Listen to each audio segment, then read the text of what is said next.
ప్రేమగల తండ్రి, కృపగల దేవ, జీవం గల నాయన, పరిశుద్ధుడైన మహా గొప్ప దేవ, మీ ప్రియ కుమారుడు, మా ప్రభు, ప్రియ రక్షకుడు, నజరేయుడైన యేసుక్రీస్తు ప్రభువారి శిలువ బలియాగం నెమరు వేసుకొనుచు శిలువ సన్నిధి నుండే మీ వద్దకు వస్తూ ఉన్నాం. ఆ ధైర్యంతోనే మీ సన్నిధికి వస్తూ మిమ్మల్ని స్తుతిస్తూ, మహిమపరుస్తూ, ఘనపరుస్తూ ఈ ప్రార్థనా మనవులు మీకు సమర్పించడానికి సిద్ధపడుతున్నాం. కృపా సందేశాల శీర్షికలో 18వ భాగంలోని మేము వెలుచుండగా వాస్తవాలు మాట్లాడుకొని వాక్యానుసారమైనటువంటి ధ్యానాన్ని మేము పొంది సత్యమునందు మేము మరింత బలముగా ప్రతిష్ఠితులు అవ్వడానికి సహాయం చేయమని మీ ఆత్మ సహాయం అర్థిస్తూ యేసుక్రీస్తు ప్రభు వారి పరిశుద్ధమైన నామములోనే ఈ ప్రార్థన మనవులు మీకే సమర్పించి వేడుకొనుచున్నాము తండ్రి, ఆమెన్. ప్రభునందు ప్రియులారా, కృపా సందేశాల శీర్షికలో ఈరోజు మనము 18వ భాగంలోనికి ప్రవేశిస్తున్నాం. ప్రతి భాగానికి ఒక ఉప అంశాన్ని నేను ఇస్తూ మాట్లాడుతున్నాను. గత వారం మనము ఈ ఉప అంశంపై మొదటి భాగాన్ని మాట్లాడుకున్నాం. ఈరోజు మనము 2వ భాగాన్ని మాట్లాడుకోబోతున్నాం. ఆ ఉప అంశం ఏమిటో స్క్రీన్ మీద చూద్దాం. పరిశుద్ధులుగా ఉండుట మన బాధ్యత కాదా? అది అంశం. అందులో ఇది 2వ భాగం. Is it not our responsibility to be holy? అందులో పార్ట్ 2 మనం మాట్లాడబోతున్నాం. నోట్స్ రాసుకునేవారు కూడా ఆ రీతిగా సిద్ధపడవలసిందిగా మనం చేస్తున్నాను.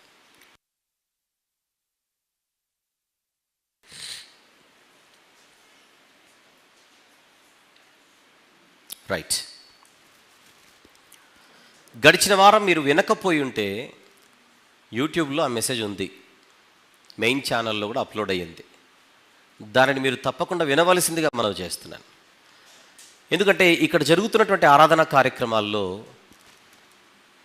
మనం ఏదో ఒక గంట సేపు ఒక ఉపన్యాసం ఇచ్చి ఏదో టైంను మేనేజ్ చేసి హమ్మయ్య అయిపోయిందిరా, బతికిపోయాను అన్నట్టుగా ఇక్కడ వర్తమానాలు లేవు. అది మీకు తెలుసు అని నేను భావిస్తున్నాను.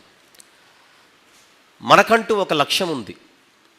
ప్రతి వారం ఎన్నో సంగతులు నేర్చుకొని బలపడాలి. సత్యమునందు మరింత బలముగా మనం ప్రయాణం చేయాలి. ఆ ఉద్దేశంతో, ఆ లక్ష్యంతో విశ్వాసులుగా మాత్రమే కాకుండా విద్యార్థులుగా దేవుని సన్నిధిలో మనం గడుపుతున్నాం. అది మనము ఎప్పటికీ మర్చిపోకూడదు. ఒకవేళ మీరు ఎప్పుడైనా ఆదివారం మిస్ అయితే, అవ్వకూడదు. ఒకవేళ అయితే వెంటనే లైవ్లో ఆన్లైన్లో ఉన్నదైనా మీరు వెంటనే ఫాలో అవ్వాలి. ఎందుకంటే మరుసటి ఆదివారం మీరు వచ్చేసరికి మీరు దాన్ని క్యాచ్ చేయగలగాలి. ఆ బాధ్యతతో మనము మన యొక్క సంఘ జీవితాన్ని కొనసాగించాలని నేను సూచన ఇస్తూ పిలుపునిస్తున్నాను. దేవుని కృప అన్న ఈ మాటను చాలా అందముగా వక్రీకరించే ఒక క్రైస్తవ బృందం ఉంది అని ఎన్నో నెలలుగా మనం మాట్లాడుకుంటూ వస్తున్నాం. ఒక మనిషి శిలువ దగ్గరకు వచ్చి పాపాలు ఒప్పుకొని తన జీవితాన్ని నూతనపరుచుకుంటే ఇక ఆ వ్యక్తి కంప్లీట్గా సేఫ్ జోన్లోకి వచ్చేసినట్టే, లేదా కంప్లీట్గా పరిశుద్ధుడైపోయినట్టే. ఆ తర్వాత ఆ వ్యక్తి ఏమి చేసినా అది పాపము అనే జాతికి సంబంధించినది కాదు, పాపము అన్న దాని కిందికి రాదు అనేటువంటి ఒక భయంకరమైన వాక్య వ్యతిరేకమైనటువంటి దుర్బోధలు ఈరోజు క్రైస్తవ సమాజంలో ప్రకటించబడుతున్నాయి, విశ్వసించబడుతున్నాయి. అవి ఎంతమాత్రం వాక్యానుసారమైనవో పరిశీలిద్దాము రండి అని నేను పిలుపునిచ్చి అందరిని ఆహ్వానించి బైబిల్ దగ్గర తీసుకొని వచ్చి మాట్లాడుతున్నాను. పనిలో పనిగా గడిచిన వారం నేను చెప్పినటువంటి మాట పరిశుద్ధతకు సంబంధించి. పరిశుద్ధత అనేది 3 దశలలో ఉంటుంది, 3 స్టేజెస్లో ఉంటుంది. శిలువ దగ్గర మనము పొందే పరిశుద్ధత ఒక దశకు సంబంధించినది. మనము మరణించేంత వరకు ఈ వర్తమాన జీవితం ఏదైతే ఉన్నదో ఆ మరణించేంత వరకు మనము జీవిస్తున్నప్పుడు మనం మరొక పరిశుద్ధత దశలో ఉంటాము. భవిష్యత్తులో మరొక పరిశుద్ధత దశలోనికి వెళ్తామని గత వారం నేను వర్తమానాన్ని ముగిస్తూ నేను మీ ముందుకు తీసుకొని వచ్చిన ఒక విషయం, దానిని ఒక్కసారి మీకు చూపించి అక్కడి నుంచే ప్రారంభిస్తున్నాను. Can you show it please on the screen. Last week నేను చివరన చెప్పినది ఇది. శాంక్టిఫికేషన్ అంటే పరిశుద్ధత ఇంగ్లీష్లో. శాంక్టిఫికేషన్, మన sanctification, our sanctification is positional in the past, progressive at present, perfect in the future. దీన్ని తెలుగులో ఏమని చెప్పానో చూపిస్తాడు చూడండి. మన పరిశుద్ధత అన్నది గతములో స్థానపరమైనది, ప్రస్తుతము ప్రగతిశీలమైనది, భవిష్యత్తులో పరిపూర్ణమైనది. ఇది తెలియాలి. ఒక్కసారి నన్ను చూపించు. ఈరోజు మనకు వచ్చినటువంటి ఒక పెద్ద సమస్య ఏంటంటే, ఎవరైనా వాక్యం చెబితే నేర్చుకోవడానికి కొంతమందికి అహం అనేది అడ్డొస్తుంటుంది. ఆ అహం ఎలాంటిదంటే, నేనేంటి నేర్చుకోవడం ఏంటి? అయినా దేవునికి మించిన గురువులు ఎవరు ఉంటారు? దేవునికి మించిన బోధకులు ఎవరు ఉంటారు? నేర్చుకునేదేదో నేను ఆయన దగ్గర నేర్చుకుంటాను కానీ, నేర్పిస్తే ఆయన నేర్పిస్తాడు కానీ నువ్వెవడు నేర్పించడానికి? ఈ మాటలు ఎప్పుడైనా మీరు క్రైస్తవ సమాజంలో కొందరి నోట విన్నారో లేదో నాకు తెలియదు, కానీ నేనైతే కొంతమంది పెద్ద పెద్ద పాస్టర్ల నోట విన్నా. చాలా సీనియర్ మోస్ట్ పాస్టర్ల నోట వింటుంటాం ఈ మాటలు. ఎందుకు అని అడిగితే, నేను ఎవరి దగ్గర నేర్చుకోను. ఈ మాట వాళ్ళు పలకడానికి గల కారణం, గలతీ పత్రికలో పౌలు గారు ఒక మాట అన్నారు, చూద్దాం. గలతీ పత్రిక 2వ అధ్యాయంలో వాళ్ళు ఎందుకన్నారో నేను చెప్పే ప్రయత్నం చేస్తున్నాను. 11-12 వచనములు, మొదటి అధ్యాయం.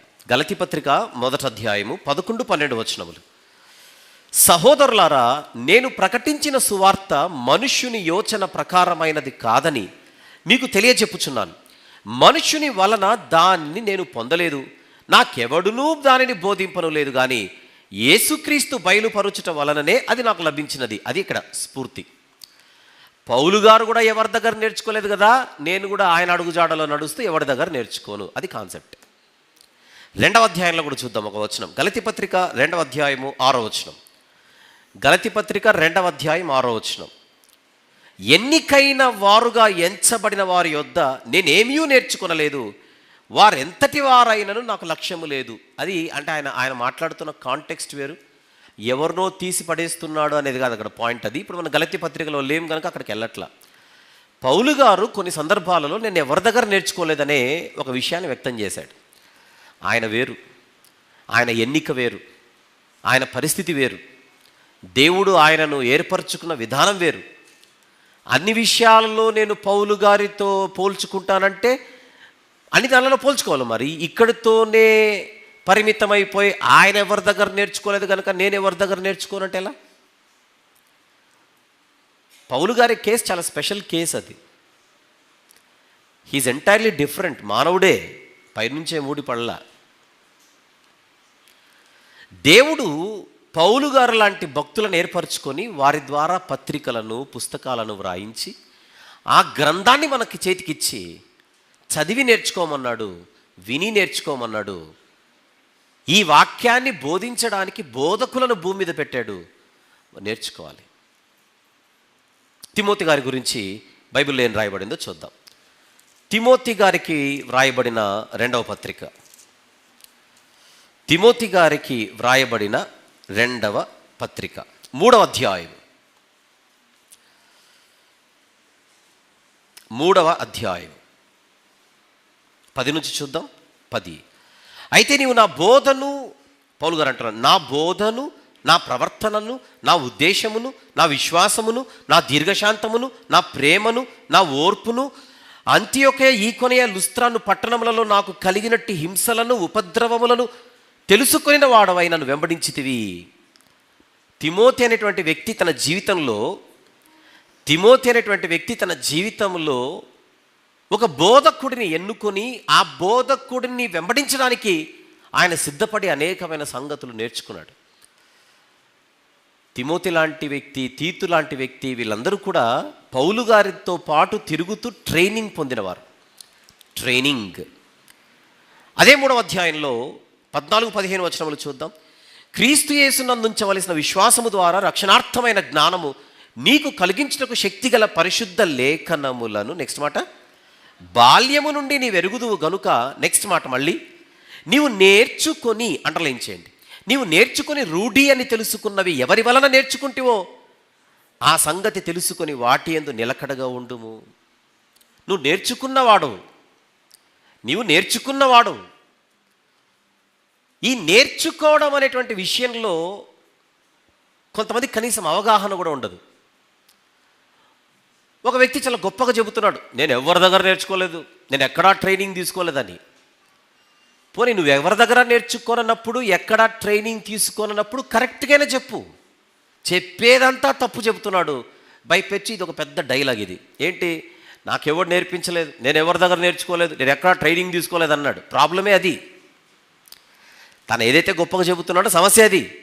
నువ్వు ఎవరి దగ్గరైనా నేర్చుకొని ఉంటే, ఎక్కడైనా ట్రైనింగ్ తీసుకొని ఉంటే, ఇప్పుడు నీకు ఆ వాక్యాలు సరిగా అర్థమయ్యేవి. నువ్వు ఏ వాక్యాలు తీసుకొని వక్రీకరిస్తున్నావో ఆ పరిస్థితి వచ్చేది కాదు ఈరోజు. గనుక వాక్యము మనము నేర్చుకోవడానికి ఒక గైడెన్స్ అవసరం. నాకు దేవుడే ప్రత్యక్షం అవుతాడు, దేవుడే కల్లో కనపడతాడు, దేవుడే స్వప్నంలో వచ్చేస్తాడు, దేవుడే దర్శనంలో కనపడతాడు, ఆయనే చెప్పేస్తాడు, ఆయన నేర్పించేస్తాడు. ఎందుకు పెట్టాడు బోధకులను? మళ్ళీ బోధకులను ఎందుకు పెట్టాడు సమాజంలో? చిన్న క్లూ ఇస్తాను, తర్వాత మీరు ఆలోచించండి. పాత నిబంధనలో ఇశ్రాయేలీయులకు 12 గోత్రాలు. 12 గోత్రాలలో ఒక గోత్రాన్ని మీరు ఏ పని చేయకండి, వాక్యమే నేర్పించండి అని చెప్పాడు. ఆ గోత్రం పేరు లేవి గోత్రం. ఎందుకు లేవి గోత్రాన్ని ఏర్పరిచాడు? మిగిలిన వాళ్ళందరికీ మీరు నేర్పించాలి. రెఫరెన్స్ చూద్దాం. ద్వితీయోపదేశ కాండం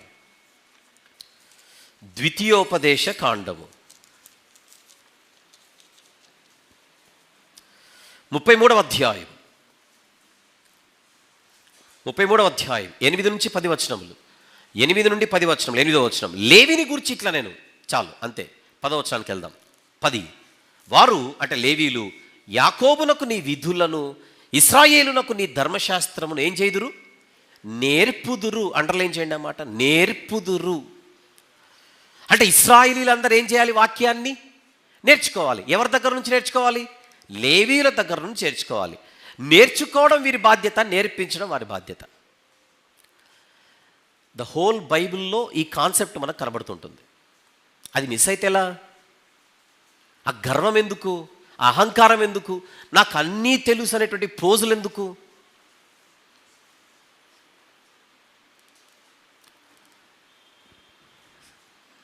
బైబిల్ అంటే ఏంటో అర్థమైన వాడు నేర్చుకోవడానికి ఎప్పుడు సిగ్గుపడాడు.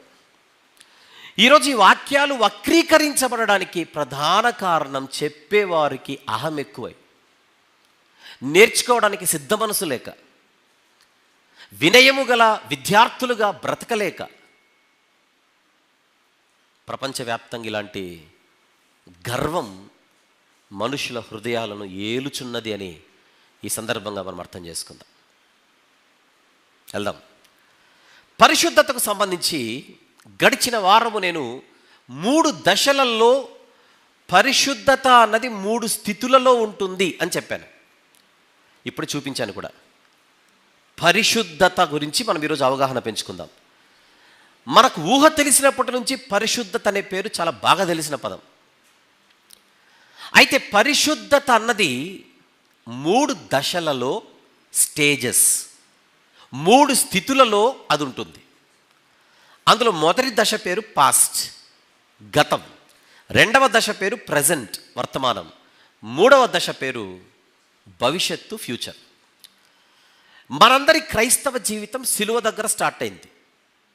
పుట్టుకతో కాదు. మనం పాపులమని తెలుసుకొని మారుమనసు పొంది పాపక్షమాపణ నిమిత్తము యేసుక్రీస్తు ప్రభు దగ్గరకు వచ్చి సిలువలో ఆయన చిందించిన రక్తములో మన జీవితాలను కడుక్కున్నాం ఒకరోజు. అది మన గతం. అప్పుడు అంతవరకు మనము చేసిన పాపాలని కడుగబడి మనము శుద్ధీకరించబడ్డాం. అప్పటి నుంచి మన పేరు పరిశుద్ధులు అనిగా పేరు మారింది. అందుకే బైబిల్లో పరిశుద్ధులు పరిశుద్ధులని క్రైస్తవులు పిలువబడుతుంటారు. లాస్ట్ వీక్ మాట్లాడాను అది. అయితే పరిశుద్ధులుగా మారిన తర్వాత గడిచిన వారం చెప్పిన విషయాలు మీకు గుర్తుంటే, పరిశుద్ధులుగా మీరు మారిపోయినట్టే సంపూర్ణంగా, ఇక మీరు పరిశుద్ధతలో ఎదగవలసిన అవసరం లేదు అని ఏమైనా బైబిల్ చెప్పిందా? అలా చెప్పలా. ఏం చెప్పిందో ఇంకొకసారి మనము ఆ వచనంతో మనం ముందుకెళ్దాం. కొరింథీయులకు రాసిన మొదటి పత్రిక, మొదటి అధ్యాయం. కొరింథీయులకు రాసిన మొదటి పత్రిక, మొదటి అధ్యాయం, మొదటి నుంచి లేదా 2వ వచనం నుంచి చూద్దాం. కొరింథీలోనున్న దేవుని సంఘమునకు, అనగా క్రీస్తు యేసునందు పరిశుద్ధపరచబడిన వారై, ఎక్కడ? శిలువ దగ్గర. క్రీస్తు యేసునందు పరిశుద్ధపరచబడిన వారై, తర్వాత పరిశుద్ధులుగా ఉండుటకు పిలువబడిన వారే మీరు. వాళ్ళే దేవుని సంఘం. పరిశుద్ధపరచబడిన వారు, అది మొదటి స్థితి. పరిశుద్ధులుగా బ్రతకవలసిన స్థితి, ఇది 2వది. ఆ విధంగా మొత్తం 3 ఉంటాయి అని చెప్పాను. ఈరోజు ఇంకొంచెం మీకు అర్థం చేయించడానికి మరొక స్లైడ్ని మీకు చూపిస్తాడు, చూద్దాం. Slide number 5. 3 stages of holiness అని ఉంది చూడండి అక్కడ. హోలీనెస్ అంటే పరిశుద్ధత. ఆ పరిశుద్ధతకు 3 స్టేజ్లు: positional holiness, progressive holiness and perfect holiness. ఆ పదాలు ఇంగ్లీష్ అవగాహన కలిగిన వారు కొంచెం గుర్తుపెట్టుకోవడానికి ప్రయత్నం చేయండి, లేదా వ్రాసుకోవడానికి ప్రయత్నం చేయండి.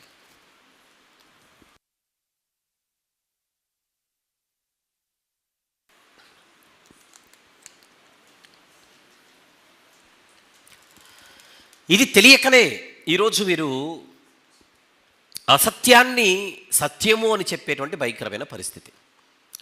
ఇక మీద మనము కన్ను మూసేంతవరకు మర్చిపోకూడదు.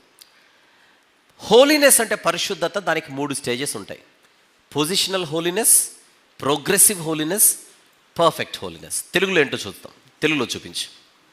చూడండి. స్థాన పరిశుద్ధత, పురోగ పరిశుద్ధత, పరిపూర్ణ పరిశుద్ధత.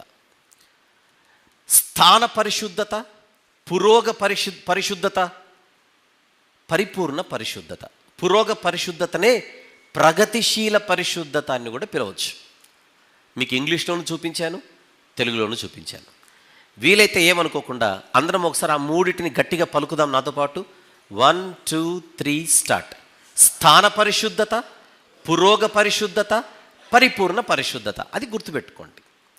ఆ డివిజన్ అవసరం, విభజించడం అంటాం. బైబిల్ స్థాన పరిశుద్ధత గురించి మాట్లాడింది, పురోగ పరిశుద్ధత గురించి మాట్లాడింది, పరిపూర్ణ పరిశుద్ధత గురించి కూడా మాట్లాడింది. లాస్ట్ వీక్ చెప్పాను కదా. ఈ సదరు బోధక బృందం చేస్తున్న తప్పేంటంటే, భవిష్యత్తులో మనము పొందబోయే పరిపూర్ణ పరిశుద్ధత అనేది ఏదైతే ఉందో అది తీసుకొని వచ్చి ఫస్ట్ పెట్టారు. అది తీసుకొని వచ్చి ఫస్ట్ పెట్టేసి, నువ్వు ఆల్రెడీ పరిపూర్ణ పరిశుద్ధుడవు, నువ్వు ఆల్రెడీ పరిపూర్ణ పరిశుద్ధురాలవు, ఇక కొత్తగా నువ్వు పరిశుద్ధతలో ఎదగడానికంటూ ఏమీ లేదు, నువ్వు పరిశుద్ధత కోసం మళ్ళీ ప్రాకులాడాల్సిన అవసరం లేదు, నేను పరిశుద్ధతను ఇంకా సంతరించుకోవాలి, పరిశుద్ధతలో నేను ఎదగాలనేటువంటి ఆలోచన నీకు అవసరం లేదు అని వీళ్ళు చెబుతున్నారు. ఎన్నో ఆధారాలు కూడా మీకు చూపిస్తూ వస్తున్నాను, ఎవరెవరు ఏ విధంగా బోధిస్తున్నారని. ఈరోజు ఇంకొక మాటను నేను చూపించే ప్రయత్నం చేస్తాను. ఈయన పేరు జాన్ క్రౌడర్. ఆయన ఏమంటున్నాడో పాపము గురించి, పరిశుద్ధత గురించి ఈరోజు ఇంకొక విషయాన్ని చూద్దాం. On the screen please. ఈయన ఏమంటున్నాడు చూడండి. John Crowder says, whenever someone is saved, the battle against sin is decisively over అన్నాడు. తెలుగులో నేను చెప్పే ప్రయత్నం చేస్తాను. ఒక మనిషి రక్షింపబడిన తర్వాత, రక్షింపబడుట అంటే సిలువ దగ్గరకు వచ్చిన తర్వాత, అది ఆయన ఉద్దేశం. ఒక మనిషి సిలువ దగ్గరకు వచ్చి పాపాలు ఒప్పుకొని బ్యాప్టిజం తీసుకున్న తర్వాత హీ సేవ్డ్, ఆయన రక్షింపబడతాడు. వెన్ సమ్వన్ ఈజ్ సేవ్డ్, ఎప్పుడైతే ఆ వ్యక్తి రక్షింపబడతాడో, the battle against sin is decisively over. Battle అంటే పోరాటం, యుద్ధం. సిన్ అంటే పాపం. పాపముతో పోరాటం అనేది అక్కడితో అయిపోయింది. ఇట్ ఈస్ డిసైసివ్లీ ఓవర్ అంటే ఫైనల్గా అయిపోయింది. నువ్వు ఎప్పుడైతే సిలువ దగ్గరకు వచ్చి నీ పాపాలు ఒప్పుకొని నువ్వు కడగబడతావో అక్కడతో పాపముతో నీ పోరాటం అనేది అయిపోయింది అంటున్నాడు ఆయన. It is over. ఎంత ఓవర్? అక్కడ ఒక యాడ్వర్బ్ వాడాడు చూడండి. ఎంత ఓవర్? డిసైసివ్లీ ఓవర్ అంటే ఫైనల్లీ ఓవర్. నాకు తెలియక అడుగుతున్నాను, అమాయకంగానే అనుకోండి కాసేపు. అసలు సిలువ దగ్గరికి రాకముందు ఏ మహానుభావుడు, ఏ ప్రబుద్ధుడు పాపంతో పోరాడాడు? ఎవడైనా పాపముతో పోరాడి సిలువ దగ్గరకు వస్తాడా? సిలువ దగ్గర నుంచి స్టార్ట్ అవుతుందా? మీరు కామన్గా ఆలోచించండి, జనరల్ కామన్ సెన్స్. మనందరం కూడా ఒకప్పుడు సిలువ దగ్గరకు వచ్చాం. రాకముందు మన జీవితాలు పాపంతో పోరాడిన జీవితాలా, పాపాన్ని ఇష్టంతో చేసిన జీవితాలా? చెప్పండి. పూర్వమందు ప్రభు దగ్గరికి రాకముందు మనం పాపముతో పోరాడి చేసామా, ఇష్టంతో ఆనందంగా చేసామా? అసలు ఎక్కడ పోరాడామని ఇక్కడ అయిపోయిందంటున్నాడు ఈ మనిషి. సిలువ దగ్గరికి రాగానే పాపముతో పోరాటం అయిపోయిందంటున్నాడు ఏంటి? వీళ్ళందరూ చెప్పేది అదే. ఈ హైపర్ గ్రేస్ బోధకుల ప్రతినిధి అనుకోండి కాసేపు ఈరోజు మెసేజ్కి. నన్ను జాన్ క్రౌడర్ వినండి. ఒకవేళ వాళ్ళ మెసేజెస్ ఏవైనా మీకు తారసపడితే వినండి. వాళ్ళ సందేశాలలోని సారమంతా ఇదే. పాపముతో నువ్వు పోరాడవలసిన అవసరం లేదు, పాపముతో నువ్వు యుద్ధం చేయాల్సిన అవసరం లేదు, పాపము గురించి అసలు నువ్వు ఆలోచించాల్సిన అవసరం లేదు, అసలు పాపము వాసనే నీకు తగలదు. నువ్వు ఆల్రెడీ కంప్లీట్గా టోటల్గా నువ్వు పరిశుద్ధుడు. ఈరోజు వాక్యం విన్న తర్వాత, గడిచిన వారపు వాక్యం మీరు విన్న తర్వాత, ఈరోజు విన్న తర్వాత ఈ పరిశుద్ధత గురించే ఇంకొక 2 వారాలు నేను మాట్లాడే ప్రయత్నం చేస్తాను. అంటే ఇంకొక 2 ఎపిసోడ్స్ కనీసం. ఇవన్నీ విన్న తర్వాత వీళ్ళకి అసలు పరిశుద్ధత గురించే సరైనటువంటి అవగాహన లేదని వెంటనే ఒక చక్కని అభిప్రాయం మీకు వచ్చేస్తుంది. నాకు తెలిసి ఇప్పుడు నేను చెప్పిన 3 పదాలు వాళ్ళు కూడా కొత్తగానే వింటూ ఉంటారు. పరిశుద్ధతలో 3 రకాలు ఉన్నాయని, పరిశుద్ధతలో 3 దశలు ఉన్నాయని, అందులో పాస్ట్ ఒకటి, ప్రజెంట్ ఒకటి, ఫ్యూచర్ ఒకటి ఉంటుందని, పొజిషనల్ ఒకటి, ప్రోగ్రెసివ్ ఒకటి, పర్ఫెక్ట్ ఒకటి, తెలుగులో అయితే స్థాన పరిశుద్ధత, పురోగ పరిశుద్ధత, పరిపూర్ణ పరిశుద్ధత బైబిల్లోనే కనబడతాయన్న సంగతి వాళ్ళకి తెలుసు అని నేనేం అనుకోను. తెలియనప్పుడు నేర్చుకుంటారంటే నేర్చుకోరు. ఎందుకు? అహం అనే ఒక భయంకరమైన జబ్బు ఒకటి ఉందిగా. ఇక్కడ మనకు ఉండేటువంటి మరొక జబ్బు ఏంటంటే, ఒకసారి ఏదైనా తప్పు చెబితే ఇంకా సరిదిద్దుకోవడానికి ఇంకో జన్మెత్తాల్సిందే.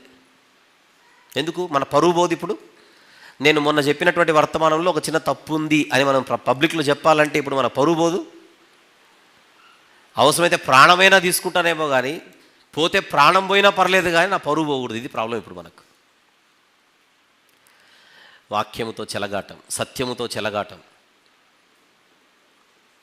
ఏమంటున్నాడు ఈయన John Crowder? When someone is saved, the battle against sin is decisively over అంటున్నాడు ఆయన. నేను అడుగుతున్నాను, is it true? Is it what the Bible says? Bible అలానే చెబుతుందా? సిలువ దగ్గరకు వచ్చిన తర్వాత ఇక నీకు పోరాటం అంటూ ఏమీ లేదని చెబుతుందా? సిలువ దగ్గరకు వచ్చిన తర్వాత మన క్రైస్తవ ఆత్మీయ జీవితాన్ని ప్రారంభించిన తర్వాత, పరలోక ప్రయాణాన్ని మనము ప్రారంభించిన తర్వాత ఇక మనము చనిపోయేంత వరకు మనకు ఎటువంటి ఆత్మీయ పోరాటం లేదా? మనం పడిపోయే అవకాశం లేదా?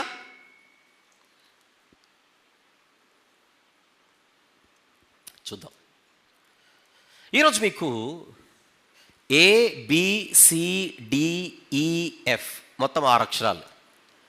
ఈ 6 అక్షరాలతో నేను ఒక 5 సెట్స్ని మీ ముందు చెప్పి ఆమెనంటాను. అంటే set A, set B, set C, set D, set E, set F. ఒక 5 సెట్స్ని మీ ముందు నేను ప్రజెంట్ చేసే ప్రయత్నం చేస్తాను. కొంతమందికి మీలో నోట్స్ రాసుకునే అలవాటు ఉంటుంది కనుక ఏం చేస్తారు? సెట్ A అని రాసుకోండి. చూపిస్తున్నట్టు చూడండి స్క్రీన్ మీద, అలా రాసుకోండి. సెట్ A అని రాసుకోండి.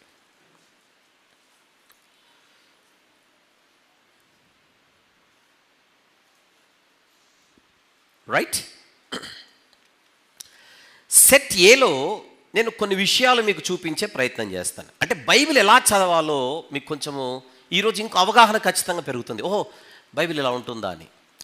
ఇక్కడ మన దగ్గర బైబిల్ కోర్స్ చేసే విద్యార్థులు కూడా మీలో కొంతమంది ఉన్నారు. ఓల్డ్ బ్యాచ్ వాళ్ళు, న్యూ బ్యాచ్ వాళ్ళు. న్యూ బ్యాచ్ వాళ్ళకి ఇంకా మీకు అక్కడ వరకు రాలేదు, కానీ ఓల్డ్ బ్యాచ్ వాళ్ళకి చక్కని అవగాహన దీని మీద ఉంది. మిగిలిన వాళ్ళందరికీ కూడా కొంచెం అవగాహన కల్పించి చిన్న ప్రయత్నం చేస్తాను. ఇప్పుడు మనం మాట్లాడుకోబోతున్నాం సెట్ ఏ. ఎఫెసీ పత్రికలో ఒక వచనం చూద్దాం. బైబిల్ని ఎలా జాగ్రత్తగా చదవవలసిన అవసరం ఉంటుందో, బైబిల్లోని లేఖనాలను, వాక్యాలను ఎలా జాగ్రత్తగా మనం చదవవలసిన అవసరం ఉంటుందో చూద్దాం ఒకసారి. ఎఫెసీ పత్రిక 1వ అధ్యాయం 7వ వచనం ఒకసారి చూద్దామా. సెట్ ఏలో మొదటి రెఫరెన్స్ ఇది. ఎక్స్క్యూజ్ మీ, మీరు నోట్స్ అలానే రాసుకోండి, ఎప్పటికైనా ఉపయోగపడుతుంది. సెట్ ఏలో మొదటి రెఫరెన్స్ ఇది. ఎఫెసీ పత్రిక 1వ అధ్యాయం 7వ వచనం ఏమిటది?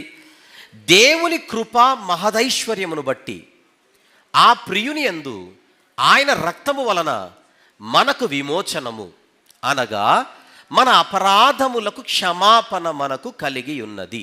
రైట్. ఏమి కలిగి ఉన్నది?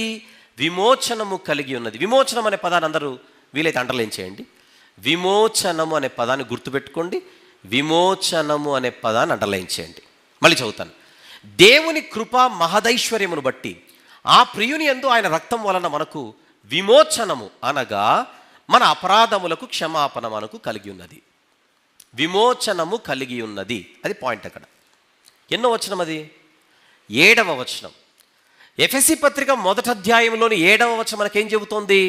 మనకు విమోచనము కలిగి ఉన్నది. ఆల్రెడీ మనం విమోచింపబడిన వారము అనే పాయింట్ కనబడుతోంది. ఇప్పుడు నెమ్మదిగా అదే అధ్యాయంలో ఒకసారి 14వ వచనం చూద్దాం.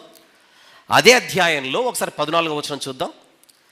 దేవుని మహిమకు కీర్తి కలుగుటకై ఆయన సంపాదించుకొనిన ప్రజలకు, సొత్తైన ప్రజలు అన్నాడు కింద ఫుట్నోట్లో.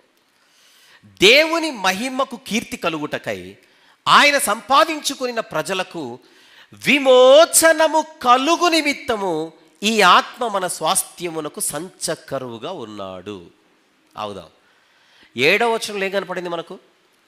విమోచనము కలిగిందని చెప్పాడా, విమోచనము కలగలేదని చెప్పాడా? 7వ వచనంలో విమోచనము కలిగి ఉన్నది అన్నాడా? అన్నాడు. ఇప్పుడు 14వ వచనంలో మీరు ఆలోచించండి. దేవుని మహిమకు కీర్తి కలుగుటకై ఆయన సంపాదించుకొనిన ప్రజలకు, నెక్స్ట్ మాట, విమోచనము కలుగు నిమిత్తము. అంటే ఒక విమోచనం ఉంది, అది ఇంకా మనకు రాలేదు. అదేనా బైబిల్ చెబుతోంది? 7వ వచనంలో విమోచనము కలిగి ఉన్నది. మీరు నన్ను చూడకండి, బైబిల్ చూడండి జాగ్రత్తగా. 7వ వచనం చూడండి. విమోచనం అనే పదం కనపడుతుందా 7వ వచనంలో? రైట్. చివరి మాట కలిగి ఉన్నది అని కనపడుతోందా? ఆ రెండు కలిపి చదవండి ఇప్పుడు. విమోచనము కలిగి ఉన్నది, విమోచనము కలిగి ఉన్నది, అది 7వ వచనం. 14వ వచనం మళ్ళీ విమోచనము చూడండి, అక్కడ దాని పక్కనే కలుగు నిమిత్తం అని కనపడుతోంది. ఏమర్థమవుతుంది మీకు? అంటే ఆల్రెడీ మనకు వచ్చిన విమోచనం ఒకటి ఉంది, ఇంకనూ రావలసిన విమోచనము ఇంకొకటి ఉన్నది. Yes or no? ఈ రెండు కనపడుతున్నాయి మీకు? 7వ వచనంలో విమోచనము కలిగి ఉన్నది అని, 14వ వచనంలో ఇంకా విమోచనము కలగలేదు అనే భావన వస్తుంటే 14వ వచనం తప్పు అనకూడదు. ఇక్కడ 14వ వచనం తప్పేం కాదు. 14వ వచనము కరెక్టే, 7వ వచనము కరెక్టే. 14వ వచనం 7వ వచనము విమోచనం గురించి మాట్లాడుతోంది, 14వ వచనం కూడా విమోచనం గురించి మాట్లాడుతోంది. 7వ వచనము విమోచనం గురించి మాట్లాడుతోంది, 14వ వచనం కూడా విమోచనం గురించి మాట్లాడుతుంది. 7వ వచనంలో ఏమో విమోచనం వచ్చేసేదని చెబుతోంది వచనం, 14వ వచనంలో విమోచనం రావాలి. ఇందాక సహోదరులు సతీష్ గారు అదే చెప్పింది. మనకు బైబిల్లో కొన్ని వాక్యాలు అవును అన్నట్టుగాను, చెప్పండి, మరికొన్ని వాక్యాలు కాదు అన్నట్టుగాను కనబడినప్పుడు అక్కడ అవునుంది కనుక ఇది తప్పు అనకూడదు. ఈ రెండిటికి మధ్య బ్యాలెన్స్ అనేది ఒకటి ఉంటుంది. ఆ బ్యాలెన్స్ మనకు తెలియాలి, సమతుల్యత అంటాం. ఇప్పుడు ఈ రెండు మన కంటికి ఒకవేళ వేరువేరుగా కనబడుతుంటే ఈ రెండిటిని సమన్వయపరిచి నేర్చుకోవలసిన అవసరం మనది, బాధ్యత మనది. ఇది బైబిల్ నేర్చుకునే పద్ధతిలో ఒక కీలకమైన విషయం. అది దాన్ని ఏమంటారో స్క్రీన్ మీద చూపిస్తారు చూడండి. Balance and harmonising the scriptures అని పిలుస్తాడు చూడండి. లేఖనాలలోని సమతుల్యత అని దాన్ని అంటారు, లేదా లేఖనాలలోని సమన్వయం అంటారు. Balance and harmonisation in scriptures. Scriptures అంటే లేఖనాలు. లేఖనాలు చదివేటప్పుడు కొన్ని వచనాల మధ్య బ్యాలెన్స్ అనే దాన్ని మనం పసిగట్టగలగాలి. ఆ రెండింటిని హార్మోనైజ్ చేయాల్సినటువంటి అవసరం ఉంటుంది. అది మనం బైబిల్ నేర్చుకుంటే వచ్చే పద్ధతి.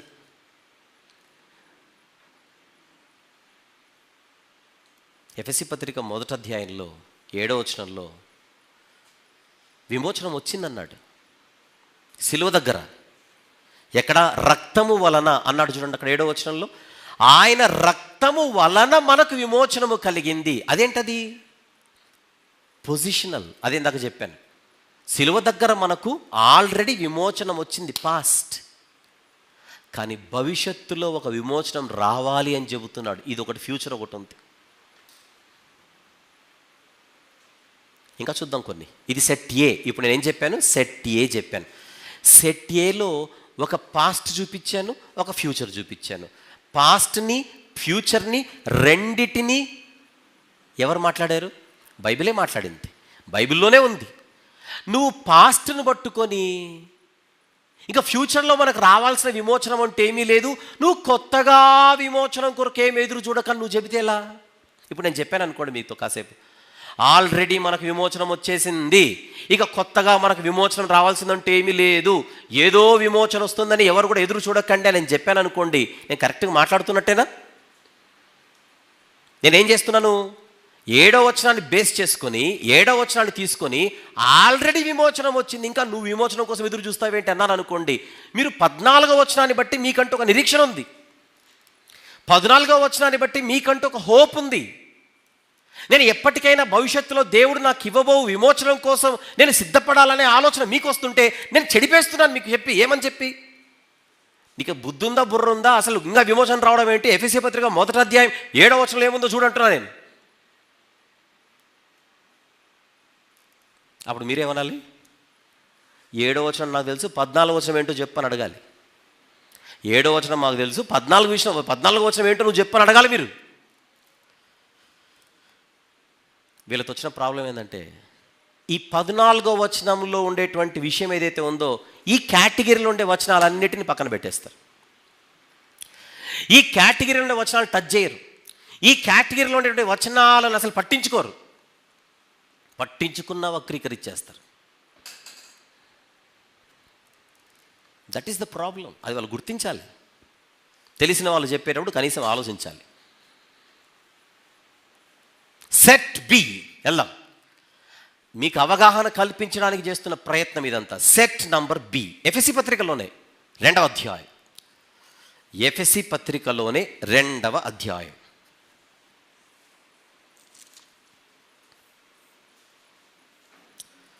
తీసారా? 6-7 వచనములు చూద్దామా? 6 and 7 ఎఫెసీ పత్రిక 2వ అధ్యాయము 6-7 వచనములు.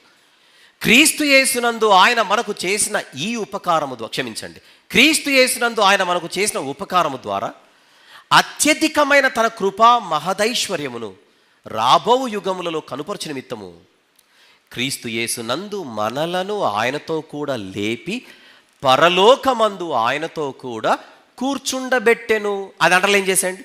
పరలోకమందు ఆయనతో కూడా కూర్చుండబెట్టెను అనేది మొత్తం అండర్లైన్ చేయండి. పరలోకమందు ఆయనతో కూడా మనలను కూర్చుండబెట్టెను. Very good. ఇప్పుడు చూడగానే మనకేమనిపిస్తుంది? ఆల్రెడీ పరలోకంలో మనకు సీట్ కన్ఫామ్ అయిపోయిన తర్వాత, పరలోకంలో ఆల్రెడీ ఉన్నామంటే ఇప్పుడు మనం పరలోకంలో ఆల్రెడీ మనం కూర్చున్నాం. ఇక కొత్తగా నాకు పరలోకం గురించి ఆలోచించాల్సిన అవసరం లేదు. ఆల్రెడీ పరలోకంలో నా సీట్ కన్ఫామ్ అయిపోయిందిగా, కూర్చుండబెట్టాడుగా. ఈ రెఫరెన్స్ ఇంతకుముందు కూడా ఒకసారి నేను చెప్పాను, దాన్ని ఎలా అర్థం చేసుకోవాలని. ఇప్పుడు అక్కడ కాదు ముచ్చట. ఆల్రెడీ మనల్ని పరలోకంలో కూర్చుండబెట్టాడు అనేటువంటి పాయింట్ ఎఫెసీ పత్రికలో కనపడుతుంటే, ఇక మనకేమైనా ఫ్యూచర్ ఉన్నట్ట? మొత్తం ఫ్యూచర్ అంతా ఆల్రెడీ అయిపోయినట్ట? ఈ మాట ప్రకారంగా ఫ్యూచర్ మొత్తం అయిపోయినట్టే ఆ వచనం చెబుతోంది. కానీ అదే బైబిల్లో ఒక వచనాన్ని చూద్దాం. కొరింథీయులకు రాసిన 2వ పత్రిక.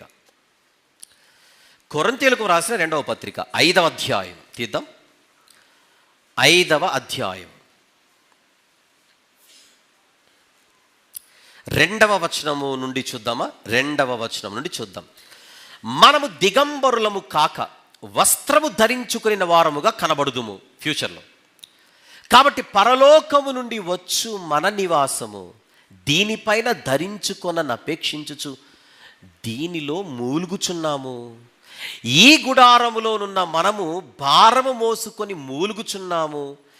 ఇది తీసివేయవలెనని కాదు గాని మర్త్యమైనది జీవము చేత మృంగివేయబడినట్లు ఆ నివాసమును దీనిపైన ధరించుకొన గోరుచున్నాము. చిన్న పాయింట్ ఒకటి మీరు ఆలోచించే ప్రయత్నం చేయండి. ఆల్రెడీ పరలోకంలో మనల్ని కూర్చుండబెట్టాడు అనేటువంటి విషయం అక్కడ చూస్తున్నాం. కానీ ఏదో ఫ్యూచర్లో ఉంది, అది మనకు జరగాలని కొరింథీ అనేటువంటి ప్రాంతంలోని సంఘానికి పత్రిక వ్రాస్తున్న పౌలు గారు తనను కూడా కలుపుకొని చెబుతున్నాడు. ఒకటి జరగడానికి నిరీక్షణ కలిగి నేను ఎదురు చూస్తున్నాను, మూలుగుచున్నాను.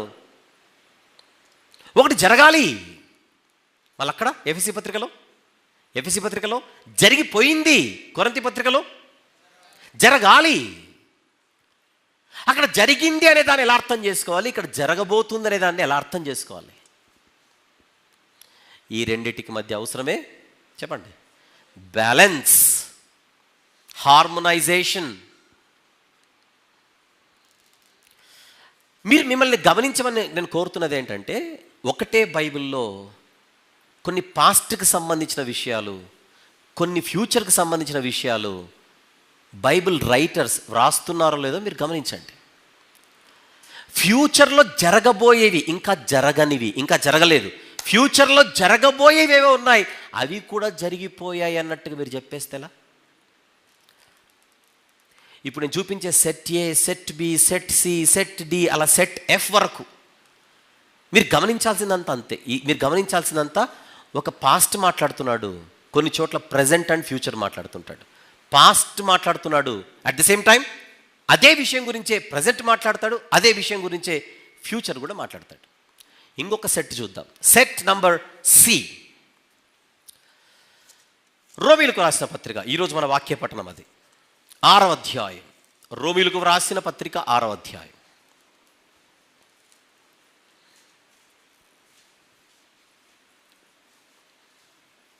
2వ వచనం చూద్దాం. 2, పాపము విషయమై చనిపోయిన మనము ఇక మీదట ఏలాగు దానిలో జీవించుదుము.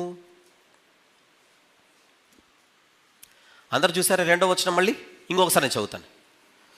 పాపము విషయమై చనిపోయిన మనము ఇక మీదట ఏలాగు దానిలో జీవించుదుము. పాపము విషయమై ఏమైపోయామని చెబుతున్నాడు 2వ వచనంలో? చనిపోయాం. ఎక్కడ? శిలువ దగ్గర. శిలువ దగ్గరకు వచ్చి మన పాపాలు గడుక్కున్నప్పుడు దాన్ని ఏమని వర్ణిస్తున్నాడు? పాపము విషయమై మనము ఆల్రెడీ చనిపోయాము. మనలో ఉండే పాప పురుషుడు చచ్చిపోయాడు ఓవరాల్గా.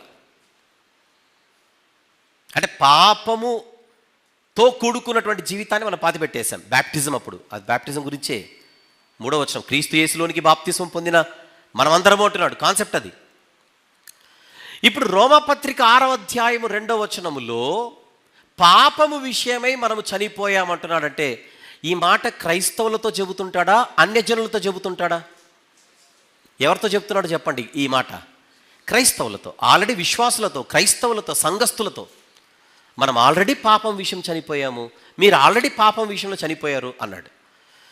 పాపము విషయంలో చనిపోతే, ఇప్పుడు ఫర్ ఎగ్జాంపుల్ మా ఇంట్లో మా నాన్నగారు చనిపోయారు. ఇప్పుడు మీరు కొత్తగా నా దగ్గరకు వచ్చి మీ నాన్నతో మీరు ఎక్కువ మాట్లాడకండి అని మీరు నాతో అన్నారనుకోండి, మా నాన్న ఎక్కడున్నాడని మాట్లాడేది నేను. ఇప్పుడు మా నాన్నగారు చనిపోయారు, మీరు నా దగ్గరకు వచ్చి మీ నాన్నతో మీరు ఎక్కువ మాట్లాడకండి అని మీరు నాతో అన్నారనుకోండి, మాట్లాడడానికి స్కోప్ ఏది? ఆయన లేడుగా. రైట్. ఇప్పుడు 2వ మాట, మీరు పాపం చేయొద్దు అని మీరు నాతో అన్నారనుకోండి, పాపం ఎక్కడుంది? పాపం ఆల్రెడీ చచ్చిపోయిందిగా నా జీవితంలో అని నేను అన్నాను అనుకోండి. ఇప్పుడు ఈ 2 కరెక్టేనా? ఫస్ట్ది మా నాన్న గురించి చెప్పాను, సెకండ్ది పాపం గురించి చెప్పాను. మా నాన్న నాకు దూరం అయ్యాడు, ఇక మా నాన్నను చూసే అవకాశం లేదు భూమి మీదనే ఉన్నంత వరకు. పాపాన్ని కూడా నేను శిలువ దగ్గర పాతిపెట్టేశాను. మా నాన్నను నేను పాతిపెట్టాను ఒకరోజు, పాపాన్ని పాతిపెట్టాను ఒకరోజు. ఇప్పుడు నేను అడుగుతున్నాను, నేను పాతిపెట్టిన మా తండ్రిని ఈ భూమి మీద నేను ఉన్నంత వరకు మళ్ళీ చూడలేను. Yes or no? రైట్. నేను శిలువ దగ్గర పాపాన్ని కూడా పాతిపెట్టాను బ్యాప్టిజం అప్పుడు. నా ప్రశ్న, నేను పాతిపెట్టిన నా తండ్రి మళ్ళీ నాకు ఎప్పుడు కనపడ్డు భూమి మీద? అది ఒకటి. మరి నేను పాతేసిన పాపం అన్నది కూడా నా తండ్రిలాగా కనబడకుండా ఉంటుందా నా జీవితంలో? మళ్ళీ అది కనబడే అవకాశం ఉంటుందా? పాపము కనబడుతుందా? అది ప్రశ్న. ఇప్పుడు రోమాపత్రిక 6వ అధ్యాయం 2వ వచనంలో పాపము విషయం మీరు చనిపోయారు అన్నాడు. వెరీ గుడ్, దేవునికి స్తోత్రం. ఇప్పుడు 12వ వచనంలో ఏమంటున్నాడు చూడండి. అదే 6వ అధ్యాయం 12వ వచనం. అదే 6వ అధ్యాయం 12వ వచనం. కాబట్టి శరీర దురాశలకు లోబడినట్లుగా చావునకు లోనైన మీ శరీరమందు, నెక్స్ట్ మాట, పాపమును ఏలనీయకుడి అంటున్నాడు. ఏంటి? ఆల్రెడీ 2వ వచనంలో ఏం చెప్పాడు? 2వ వచనంలో ఏం చెప్పాడు? పాపము విషయమై మనము చనిపోయాము అన్నాడు. మీరు చనిపోయారు అన్నాడు. మళ్ళీ 12వ వచనంలో పాపాన్ని ఏలనీయకుడి అంటాడేంటి? ఏమందాం పౌలు గారితో? ఎప్పుడో పాతేశాను కదా అందామా? పాపాన్ని ఎప్పుడో పాతేసా, మళ్ళీ పాపం గురించి మాట్లాడతాం ఎందుకు అందామా? అంటే బైబిల్లో దేవుడు తన దాసుల ద్వారా ఒక విషయం చెబుతున్నాడు. నువ్వు పాతేసినప్పుడు నేను నూతన స్వభావాన్ని ధరించానని మాటిచ్చావు. మళ్ళీ ఆ పాపాన్ని నీ జీవితంలో కనబడకుండా నువ్వే చూసుకోవాలి. పాపాన్ని ఏలనీయకుడి అని చెప్తున్నాడు చూడండి 12వ వచనంలో. పాపమును ఏలనీయకుడి. మరి పాతేసేవుగా 2వ వచనంలో. 2వ వచనంలో జరిగింది సిలువ దగ్గర. కానీ ఈ లోకంలో పాపం ఉంటుంది. ఆ పాపం మనకు ఎదురుపడుతూనే ఉంటుంది. ఆ పాపముతో మనము పోరాటం చేస్తూనే ఉండాలి. ఎందుకంటే ఈ భూమి మీద బ్రతికినంత కాలం ఈ మట్టి శరీరానికి ఉండే స్వభావం ఏంటంటే, ఆకలి అవుతుంది. అంటే ఆకలి అయ్యే స్వభావం దీనికి ఉంది. Yes or no? దాహం అయ్యే స్వభావం దీనికి ఉంది. ఎస్ నోనో చెప్పండి. అలిసిపోయే స్వభావం ఉంది. Yes or no? నిద్ర వచ్చే స్వభావం ఉంది. Yes or no? పొడిస్తే రక్తం వచ్చే స్వభావం ఉంది. Yes or no? చంపితే చచ్చిపోయే స్వభావం ఉంది దీనికి. ఇవన్నీ ఎలాగైతే ఈ శరీరానికి న్యాచురల్గా స్వభావ రీతిగా ఉన్నాయో, ఈ శరీరం పాపానికి పడిపోయే స్వభావం కూడా దీనికి ఉంది. నేను బండిలో వెళ్తున్నాను, నాకు డ్రైవింగ్ వచ్చు. డ్రైవింగ్ వచ్చు కదా అని దుమ్ము లేపాను అనుకోండి, కింద పడితే నాకు గాయం అవుతుందా అవదా? డ్రైవింగ్ వచ్చిన నాకు కింద పడితే గాయం అవుతుందా అవదా? కింద పడితే రక్తం వస్తుందా రాదా? అప్పుడు కింద పడి గాయమైన తర్వాత ఆఫీస్ దగ్గరికి వెళ్ళి నాకు లైసెన్స్ నువ్వే ఇచ్చావు, కింద పడిన గాయమైందంటే ఇచ్చినోడితో, లైసెన్స్ ఇచ్చినోడితో గొడవ దిగుతున్నాను. ఇప్పుడు నువ్వు లైసెన్స్ ఇచ్చినా నేను కింద పడితే నాకు గాయమైందనంటే అవుతుంది. నీకు డ్రైవింగ్ వచ్చు, కింద పడకుండా జాగ్రత్త పడు. డ్రైవింగ్ రానివాడు కింద పడినా గాయం అవుతుంది, డ్రైవింగ్ వచ్చినోడు కింద పడినా గాయం అవుతుంది. Yes or no? రైట్. బాప్తిస్మం పొందనివాడు, అంటే ప్రభువును స్వీకరించని వాడు పాపము చేసినా పాపం అంటుకుంటుంది. నెక్స్ట్ చెప్పండి. బాప్తిస్మం పొందినవాడు పాపము చేసినా ఏమంటుకుంటుంది? పాపం అంటుకుంటుంది, గాయం అవుతుంది. రోమాపత్రిక 6వ అధ్యాయం 2వ వచనములో ఒక స్థితి మాట్లాడుతున్నాడు. రోమాపత్రిక 6వ అధ్యాయం 12వ వచనంలో ప్రజెంట్ స్థితి చెబుతున్నాడు. నువ్వు సిలువ దగ్గర పాపాన్ని పాతేశావు, ఇప్పుడు ఏలనీయకు. ప్రజెంట్ ఇప్పుడు ఏలనీయకు. ఈ వచనాలు ఎందుకు కనబడట్లేదు మీకు అని అడుగుతున్నాను వీళ్ళందరినీ. ఈ వచనాలు మీకు ఎందుకు కనబడట్లేదు? వీటి గురించి ఎందుకు మాట్లాడరు? నేను చెప్తున్నది కదా, మీరు చదవండి ఒకసారి 12వ వచనం, మళ్ళీ రోమాపత్రిక 6:12 మీరు చదవండి ఒకసారి. కాబట్టి శరీర దురాశలకు లోబడినట్లుగా చావునకు లోనైన మీ శరీరమందు పాపమును ఏలనీయకుడి. మీరు మొత్తం అధ్యాయం అంతా చదవండి. జాగ్రత్తనే చెబుతుంటాడు. ఆల్రెడీ మీరు కడుగబడ్డారు, మళ్ళీ ఎందుకు పాపంలోకి వెళ్తారు? అది పాయింట్ అక్కడ. ఆల్రెడీ మిమ్మల్ని దేవుడు సిలువ దగ్గర పరిశుద్ధపరిచాడు, మలినాన్ని ఎందుకు అంటించుకుంటారు? అంటించుకోకండి అని చెప్తున్నాడు. పాయింట్. ఆల్రెడీ మాకు పరిశుద్ధత సిలువ దగ్గరకు వచ్చింది, మేము జాగ్రత్త పడాల్సిన అవసరం లేదు, మేము అంటించుకుని అది పాపం కాదు అందామా? అలాగైతే ఈ మాటలు ఎందుకు?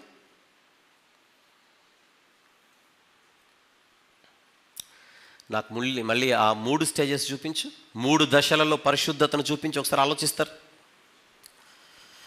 గతంలో మనకు సిలువ దగ్గర దొరికింది, ఆల్రెడీ మనల్ని పరిశుద్ధులని పేరు పిలుస్తున్నాడు. కానీ ప్రస్తుతం ఏం జరగాలి? అది పురోగతి దశలో ఉండాలి. ఇంకొకటి, ఇది కాదు నాన్న నేను అడుగుతుంది, 3 దశలలో పరిశుద్ధత. స్థాన పరిశుద్ధత ఉంది మనకు, కానీ ప్రజెంట్ ఏముండాలి మనకు? పురోగ పరిశుద్ధత, ప్రోగ్రెసివ్ హోలీనెస్. ఆ ముచ్చటే లేదే అసలు. ప్రోగ్రెషన్ అనే గురించే, దీని గురించి, ఈ ప్రోగ్రెస్ అనేటువంటి పదం గురించే లేదే వీళ్ళ బోధనలో. రేపు పొద్దున ఎప్పుడైనా వీళ్ళు తారసపడితే అడగండి, what does the Bible say about progressive holiness అని చెప్పండి. అంటే అంటారు మళ్ళీ మిమ్మల్ని రివర్స్ మిమ్మల్ని అడుగుతారు. నాకు అర్థం కాలేదు ప్రశ్న అడుగుతారు, 10 సార్లు అంటే అర్థం కాదు, ఎందుకంటే దీని గురించి వాళ్ళు వినలేదు, చెప్పలేదు కనుక. పురోగ పరిశుద్ధత, ఇదే తెలుగులో నీట్గా అడగండి, పురోగ పరిశుద్ధతను గురించి బైబిల్ ఏం చెప్పుచున్నది వాళ్ళు అడగండి. వాళ్ళు ఎవరైనా నీకు తెలిస్తే అడగండి. సెట్ నంబర్ డి, కొలస్సీ పత్రిక. మీరు ఆలోచిస్తారనే ఈ వారం అంతా ఇవన్నీ మీరు ఆలోచించాలనే నా మనవి. కొలస్సీ పత్రిక 3వ అధ్యాయం, కొలస్సీలకు రాసిన పత్రిక 3వ అధ్యాయం 9-10 వచనములు చూద్దాం. 9-10 వచనములు చూద్దాం. ఒకరితో ఒకడు అబద్ధం ఆడకుడి అని పక్కన పెట్టి, ఏలయనగా, నెక్స్ట్ మాట జాగ్రత్తగా చూడండి అన్నమాట. ఏలయనగా ప్రాచీన స్వభావమును దాని క్రియలతో కూడా మీరు పరిత్యజించి, జ్ఞానము కలుగు నిమిత్తము దానిని సృష్టించిన వాని పోలిక చొప్పున నూతన పరచబడుచున్న నవీన స్వభావమును ధరించుకొని ఉన్నారు. ఏ స్వభావమును ధరించుకొని ఉన్నారు? నవీన స్వభావమును ధరించుకొని ఉన్నారు అనుంది. నవీన స్వభావమును ధరించుకొని ఉన్నారు. కొంచెం మీరు మనసు పెడితే అక్కడే ఇంకొక ఆన్సర్ ఉంది. నేను అడుగుతున్నాను, చెప్పండి. నవీన స్వభావమును, ప్రాచీన స్వభావమును పరిత్యజించి, 9-10 వచనములు, ఆ మాట చూడండి అందరూ. ప్రాచీన స్వభావమును పరిత్యజించి, చివరి మాటకు వచ్చేయండి, నవీన స్వభావమును ధరించుకొని ఉన్నారు. నేను మళ్ళీ అడుగుతున్నా, ఎక్కడ జరిగింది ఇది? ప్రాచీన స్వభావాన్ని విడిచిపెట్టి నవీన స్వభావాన్ని ఎక్కడ ధరించుకున్నావు? శిలువ దగ్గర. ఇప్పుడు వీళ్ళు చెప్పేది ఏంటి? ఆల్రెడీ మనం నవీనులైపోయాం. ఇప్పుడు కొత్తగా మనము సంపాదించుకోవాల్సింది, కొత్తగా మనము సంతరించుకోవాల్సింది ఏమీ లేదని చెప్తారు వీళ్ళు. మనమేమంటున్నాం? నువ్వు మనసు పెట్టి ఆలోచిస్తే అక్కడ ఒక మాట ఉంది, ఆ నూతన స్వభావం అనేది నూతన పరచబడుతూ ఉండాలట. అక్కడే క్లూ ఉంది చూడండి, ఒక మాట, నూతన పరచబడుచు ఉండాలి అని ఉంది. అది మీరు ఆలోచిస్తారని చెప్తున్నా, కానీ నేను చూపించాలనుకుంటున్న వచనం అది కాదు. ఇప్పుడు ఎఫెసీ పత్రిక, కొలస్సీలకు ఎవరైతే పత్రిక రాశారో ఎఫెసీలకు కూడా ఆయనే రాశాడు ఆ పత్రిక. Writer same. కొలస్సీ పత్రిక 4వ అధ్యాయం 22-24 వచనములు చూద్దాం. 22-24 ఎఫెసీ పత్రిక 4వ అధ్యాయం 22-24. కావున మునుపటి ప్రవర్తన విషయంలోనైతే మోసకరమైన దురాశల వలన చెడిపోవు మీ ప్రాచీన స్వభావమును వదులుకొని మీ చిత్త వృత్తి యందు నూతన పరచబడిన వారై నీతియు యథార్థమైన భక్తియు గలవారై దేవుని పోలికగా సృష్టింపబడిన, నెక్స్ట్ మాట, నవీన స్వభావమును ఏం చేయాలి? ధరించుకోవాలి అని ఉంది. నేను జనరల్గా అడుగుతున్నాను, కొలస్సీ పత్రికలు ఏమన్నాడు? నవీన స్వభావమును ధరించుకొని ఉన్నారు అన్నాడు. అక్కడ గమనించాలి. కొలస్సీ పత్రిక 3వ అధ్యాయంలో చెప్పిన మాట ఏమిటి? మీరు నవీన స్వభావమును ధరించుకొని ఉన్నారు. కనబడుతుందా మాట? ఇక్కడేమంటున్నాడు? నవీన స్వభావమును ధరించుకొనవలెను. ధరించుకున్నారు అన్నట్టు అంటున్నాడు. అక్కడ ధరించుకోవాలి అంటున్నాడు. ఇక్కడ ఏంటి దీని సంగతి? ఆలోచించరా? అక్కడ ధరించుకున్న స్వభావం ఏమిటి, ఇక్కడ ధరించుకోవలసిన స్వభావం ఏమిటి? అక్కడ ధరించుకున్న నూతన స్వభావం ఏమిటి, నవీన స్వభావం ఏమిటి? ఇక్కడ ధరించుకోవలసిన నవీన స్వభావం ఏమిటి? మీ అందరికీ ఆలోచించే శక్తి ఉంది కనుక ఒక మాట అడుగుతున్నా. బైబిల్లో సిలువ దగ్గర ఒకటి జరిగింది, ఇప్పుడు కూడా ఇంకా ఏదో జరగాలి, ఏదో చోటు చేసుకోవాలి. మన జీవితం ఏదో కొన్ని విషయాలలో పురోగతి బాటలో నడవాలి అనే ఒక కాన్సెప్ట్ బైబిల్లో ఉందా లేదా? Tell me the truth. మీకు అర్థమవుతుందా పాయింట్? ఈ నేను చేస్తున్న ప్రయత్నం మీరు క్యాచ్ చేయగలుగుతున్నారా? సిలువ దగ్గరే అన్నీ అయిపోయినా ఇక నువ్వు చేయాల్సింది ఏమీ లేదనేటువంటి పాయింట్ మీరు ఎలా మాట్లాడతారని అడుగుతున్నాను. No, it is a process. ఇది ప్రక్రియ, ఎదిగే ప్రక్రియ, పురోగతి చెందవలసిన ప్రక్రియ ఇది.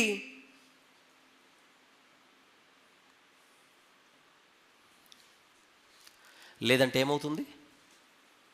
వచ్చిన పరిశుద్ధతను కోల్పోయే ప్రమాదం లేదు. వచ్చిన పరిశుద్ధతను కోల్పోయే ప్రమాదం లేదు. వెళ్దాం ఇంకా ముందుకి. సెట్ నంబర్ ఈ, యోహాను గారి మొదటి పత్రిక 5వ అధ్యాయం. యోహాను గారి మొదటి పత్రిక 5వ అధ్యాయం 4వ వచనం చూద్దాం. 4వ వచనము చూద్దాం. దేవుని మూలముగా పుట్టిన వారందరూ, చూస్తున్నారు అందరూ, దేవుని మూలముగా పుట్టిన వారందరూ లోకమును జయించుదురు, లోకమును జయించిన విజయము మన విశ్వాసమే. దేవుని మూలముగా పుట్టిన వారందరూ లోకమును జయించుదురు. నెక్స్ట్ మాట 4వ వచనంలో, లోకమును జయించిన విజయము మన విశ్వాసమే. ఎవరి యందు విశ్వాసం? ఎవరి యందు విశ్వాసం? క్రీస్తునందు విశ్వాసం. ఒకప్పుడు క్రీస్తునందు విశ్వాసం ఉంచి సిలువ దగ్గరకు వచ్చాం. సిలువ దగ్గరికి రావడముతోనే మనం లోకాన్ని జయించేశాం అంటున్నాడు. చూడండి అక్కడ యోహాను గారు 4వ వచనంలో, విశ్వాసముతో లోకాన్ని జయించాం, విశ్వాసముతో లోకాన్ని జయించాం అని అంటున్నాడు. ఇప్పుడు దీన్ని బట్టి మీరైనా, నేనైనా, మనమైనా, మనందరం విశ్వాసలమా కాదా చెప్పండి? క్రీస్తునందు విశ్వాసం కలిగిన విశ్వాసలమా కాదా? ఏ సార్? నో, విశ్వాసలమే. అంటే ఇప్పుడు మనం లోకాన్ని జయించినట్టేగా, ఇంకా హ్యాపీ కదా. ఇంకేంటి మనం ఇప్పుడు భయపడాల్సింది ఏముంది? బాధపడాల్సింది ఏముంది? ఫికర్ క్యా హై? లోకాన్ని జయించేశాంగా. అదే బైబిల్లో యాకోబు గారు ఏమంటున్నారో చూద్దాం. 3వ అధ్యాయం, యాకోబు పత్రిక 3వ అధ్యాయం ఫస్ట్ మొదటి వచనం. నా సహోదరులారా, బోధకులమైన మనము మరీ కఠినమైన తీర్పు పొందుదుమని తెలుసుకొని మీలో అనేకులు బోధకులు కాకుండుడి. అంటే బోధకుల గురించి మాట్లాడుతున్నాడు అని అంటే క్రైస్తవుల గురించి మాట్లాడుతుంది ఆయన. ఫస్ట్ పాయింట్ అది మీకు క్లూ ఇవ్వడం కోసం. ఇప్పుడు 2వ వచనంలో ఏముంది చూడండి అందరు కలిసి. 2వ వచనం అందరు చదువుదాం ఈ మాట. 2వ వచనం స్టార్ట్.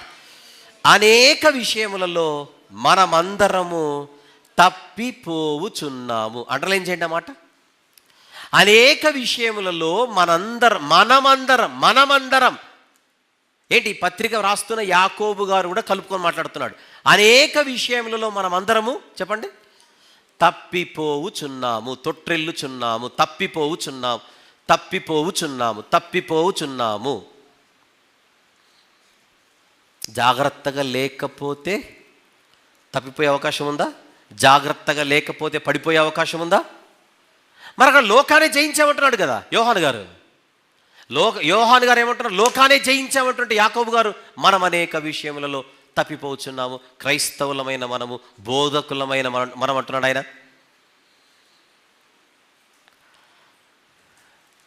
లోకాన్ని జయించడం అనే ఒక సందర్భాన్ని యోహాను గారు విశ్వాసం గురించి మాట్లాడుతున్నాడు. కానీ విశ్వాసులమైన తర్వాత కూడా తప్పిపోతున్నామంటున్నాడు యాకోబు గారు. ఆయనేమో గతం గురించి మాట్లాడుతున్నాడు యోహాను గారు. ఈయనేమో చెప్పండి, తెలుగు వచ్చు కదా, వర్తమానం గురించి మాట్లాడుతున్నాడు. మనం పడిపోతున్నాము జాగ్రత్త, మనం తప్పిపోతున్నాము జాగ్రత్త, చాలా సందర్భాలలో మనం బలహీనం అవుతున్నాం జాగ్రత్త అనే బోధలు చేయొద్దని చెప్తుంటారు వీళ్ళు. అలా చెప్పకూడదు బోధలు. మనం జాగ్రత్తగా ఉండకపోతే పడిపోయే అవకాశం ఉంది, జాగ్రత్తగా ఉండకపోతే తప్పిపోయే అవకాశం ఉందని చెప్పకూడదట. మనం వాళ్ళ బైబిల్లో ఏం కనపడుతోంది? వీటన్నిటిని అలా మీరు ఇగ్నోర్ చేసి పట్టించుకోకుండా పనికిరాని వచనాలుగా మీరు పరిగణిస్తే ఎలా? సిలువ దగ్గర దొరికిన ప్రయోజనాన్ని మీరు చూపిస్తూ వర్తమానములో బైబిల్ మనల్ని ఏం చేయమంటుందో అనే దాన్ని మీరు పక్కన పెట్టేస్తే సత్యాన్ని మీరు అసత్యముతో కలిపి చెరిపేస్తున్నట్టే కదా. సిలువ దగ్గర ఏం జరిగిందో సత్యం చెబుతున్నారు, ఇప్పుడేం జరగాలో అది వక్రీకరిస్తున్నారు. Catch the point. ఇక్కడ ప్రాబ్లం ఏంటో, సిలువ దగ్గర ఏం జరిగిందో కొంతమేరకు బాగానే చెప్తున్నారు, కానీ ఇప్పుడు జరగాల్సిన విషయంలో మాత్రం వీళ్ళు చేస్తున్న వక్రీకరణ మామూలుది కాదు. సెట్ నంబర్ ఎఫ్ చూద్దాం. నెక్స్ట్, కొరింథీయులకు రాసిన 2వ పత్రిక 5వ అధ్యాయం ముగిద్దాం. కొరింథీయులకు వ్రాసిన 2వ పత్రిక 5వ అధ్యాయం మనకు బాగా తెలిసిన మాట. 17వ వచనం, కాగా ఎవడైనను క్రీస్తునందున్న ఎడల వాడు నూతన సృష్టి, పాతవి గతించెను, ఇదిగో క్రొత్తవాయెను అని కనబడుతోంది.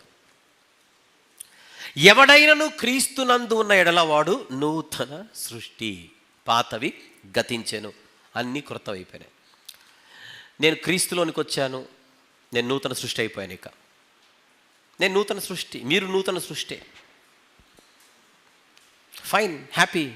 ఇప్పుడు రోమా పత్రికలో అదే పౌలు గారు ఏమంటున్నారు చూద్దాం. 12వ అధ్యాయం, రోమీలకు వ్రాసిన పత్రిక 12వ అధ్యాయం తీద్దాం. 2వ వచనము చూద్దాం ఒకసారి. 2వ వచనం, మీరు ఈ లోక మర్యాదను అనుసరింపక ఉత్తమమును అనుకూలమును సంపూర్ణమునయ్యున్న దేవుని చిత్తమేదో పరీక్షించి తెలుసుకొనున్నట్లు మీ మనస్సు మారి నూతన మగుట వలన రూపాంతరము పొందుడి. ఇదేంటిది? ఆల్రెడీ నూతన సృష్టి అని చెప్పిన తర్వాత మీ మనస్సు మారి నూతన మగుట వలన రూపాంతరం పొందునంటున్నాడు. ఏంటి ఇక్కడ? కొరింథీయులకు ఆయన రాసేటప్పుడు కూడా క్రైస్తవులకే రాశాడు పత్రిక. రోమీలకు రాసింది కూడా క్రైస్తవులకే. ప్రయత్నం చేయండి అర్థం చేసుకోవడానికి. కొరింథీయులకు పత్రిక వ్రాసింది ఎవరికి? బయటోళ్ళక లోపలోళ్ళక? లోపలి వారికే, సంఘస్థులకే, క్రైస్తవులకే 2 పత్రికలు రాయబడ్డాయి. 2 పత్రికలు క్రైస్తవులకు రాయబడితే ఒక పత్రికలు అంటున్నాడు మీరు నూతన సృష్టి అన్నాడు. మరొక పత్రికలు అంటున్నాడు మీ మనస్సు నూతనమవ్వాలి అన్నాడా లేదా? 2వ వచనంలో మీ మనసు ఏమవ్వాలి? నూతనమవ్వాలి. పాస్ట్ చెప్పాలి, ప్రజెంట్, ఫ్యూచర్. ఇప్పుడు మనస్సు నూతనం అవ్వకపోతే పరిశుద్ధతను ఆ మనిషి కోల్పోతున్నట్టో కాదో ఆలోచించండి ఒకసారి. మన మనస్సు నూతనం అవ్వకపోతే దినదినము నూతనం అవుతూ, దినదినము ఎదుగుచు, దినదినము వర్ధిల్లుచు, మనము పురోగతి దిశలో మన ఆత్మీయ జీవితం లేకపోతే సిలువ దగ్గర వచ్చిన పరిశుద్ధతను మనము కోల్పోయే అవకాశము, ప్రమాదము ఎందుకు లేదు ఆలోచించండి. లాస్ట్ వీక్ చెప్పాను కదా, ఎంత భయంకరంగా చెప్పారు. పాపం అనే గదిలో నుంచి నీతి అనే గదిలోనికి నువ్వు తీసుకొని రాబడ్డావు. ఇక్కడ నువ్వు ఏం చేసినా పాపపు గాలి దానికి తగలదు, పాపపు వాసన దానికి తగలదు. లాజిక్లు కాదు కావాల్సింది, ఇక్కడ లేఖనాలు కావాలి. మన సొంత బుర్ర ఉపయోగిస్తే ఎలా? దేవునిని బైబిల్ ఉన్నవాడు అనింది. ఎలా ఉంటాడండి? పుట్టకపోతే ఎలా ఉంటాడు అనకూడదు. అది నీ బుర్రకు స్థాయి, మన బుర్ర స్థాయిలో అడుగుతున్న ప్రశ్న. దేవుడు పుట్టడు, ఆయన పేరే ఉన్నవాడు. అలా కాదండి, దేవుడు లేనప్పుడు ఇంతకు ఎలా ఉండి ఉంటుందో కదా అడుగు. దేవుడు లేనప్పుడు అనే మాటే బూతు మాట, దేవుడు లేనప్పుడు అనే మాటే తప్పుడు మాట. అట్లా కాదండి, ఆ ఉన్నవాడు లేనప్పుడు అంటాడు. మళ్ళీ ఆ ఉన్నవాడు లేనప్పుడు అనే మాటే కరెక్ట్ కాదు. అది దేవుడు ఎప్పుడు లేని టైం అంటూ లేదు. దేవుడు ఎప్పుడు ఉన్నాడంతే. ఎలా ఉంటాడు? ఇది మన మట్టిపురకు అర్థం కాదు. ఉన్నవాడంతే.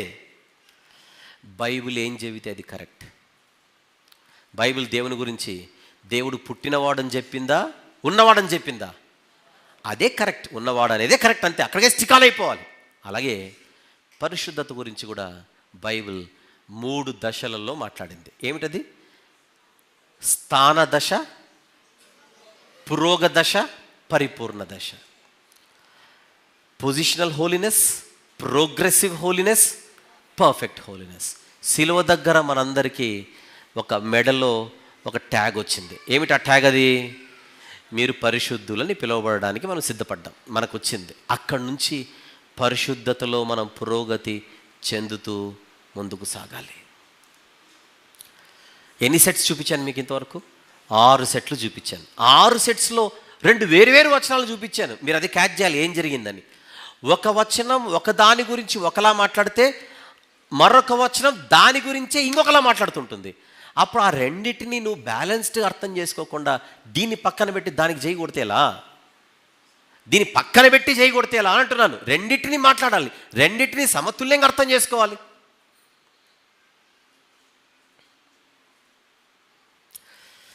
ముగించే ముందుగా ఈ వచనాన్ని చూద్దాం. యాకోబు పత్రిక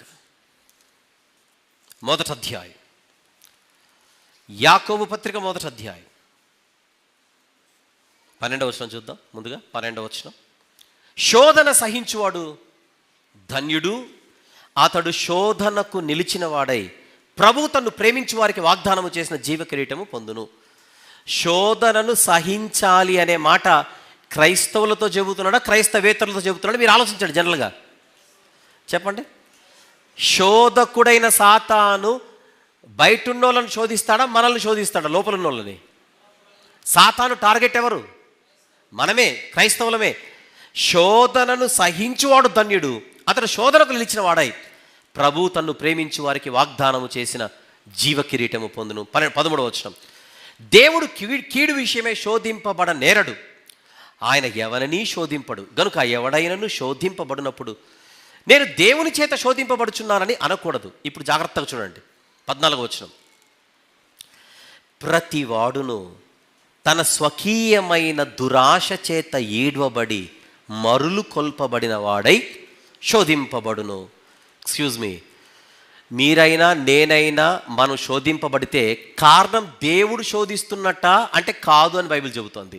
ఎందుకు శోధింపబడుతున్నాము చూడండి. 14వ వచనం, ప్రతివాడును తన స్వకీయమైన దురాశ చేత ఈడ్వబడి మరులు కొల్పబడిన వాడై శోధింపబడును. అంటే మనము బ్యాప్టిజం తీసుకున్న తర్వాత కూడా, విశ్వాసులైన తర్వాత కూడా, సంఘస్థులైన తర్వాత కూడా, పరిశుద్ధులు అనేటువంటి ఒక బ్యాడ్జ్ మనకు తగిలించిన తర్వాత కూడా మనలో స్వకీయమైన దురాశలు ఉండే అవకాశం ఉంది అని వచనం చెబుతోందా, అవకాశం లేదని చెబుతోందా? ఆలోచించండి. ఎంత బాగుందన్నమాట. విశ్వాసులమైన మనకు కూడా స్వకీయమైన దురాశలు ఉండే అవకాశం ఉంది అనే వాక్యం చెబుతోంది. అందుకే మనం శోధింపబడతాం. గుర్తుపెట్టుకుందాం, ఈ లోకములో ఉన్నంత వరకు ఈ శరీరం పాపాన్ని చేయడానికి ఎప్పుడైనా అవకాశం ఉంటుంది. ఈ మట్టి దేహంలో ఉన్నంత వరకు, రక్తమాంసములు కలిగి ఉన్నంత వరకు అవకాశం లేదనకూడదు. మనం చేసేది పాపం కాదనకూడదు. మీరు ఇంటికి వెళ్ళిన తర్వాత ఈరోజు 14వ వచనం 1కి 10 సార్లు చదవండి. యాకోబు పత్రిక 1:14, 4వ అధ్యాయం. అదే యాకోబు పత్రిక 4వ అధ్యాయం, మొదటి వచనం, మీలో యుద్ధములను పోరాటములను దేని నుండి కలుగుచున్నవి?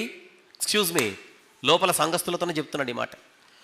మీలో యుద్ధములను పోరాటములను దేని నుండి కలుగుచున్నవి? మీ అవయవములలో పోరాడు మీ భోగేచ్ఛల నుండియే కదా. ఎక్కడ పోరాడు? అడ్రస్ ఎక్కడ పోరాడు? మీ అవయవములలో పోరాడు మీ భోగేచ్ఛల వలననే కదా. అందుకే కదా యుద్ధాలు, అందుకే కదా పోరాటాలు.